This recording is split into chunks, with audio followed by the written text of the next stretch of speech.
Ito, ang latest weather update. Alamin ang pinakasariwang ulat panahon ngayon dito sa Information TV Educational Channel.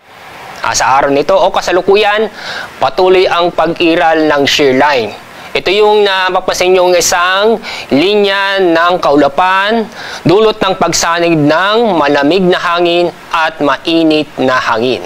Sa mga nagtatanong, yung bang northeast monsoon ay umaabot ba sa ating bansa? Opo. Pero hanggang sa extreme northern Luzon o sa Batanes at Babuyan Islands.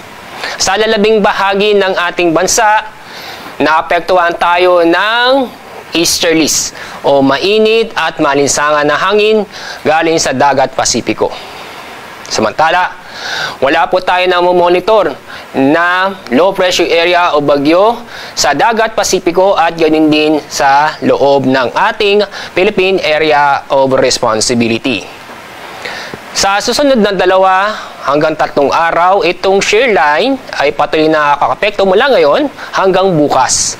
Mostly po sa silangang bahagi ng Luzon, katulad sa Cagayan Valley, Aurora, Quezon, kasama na rin ang ilang bahagi ng Bicol Region.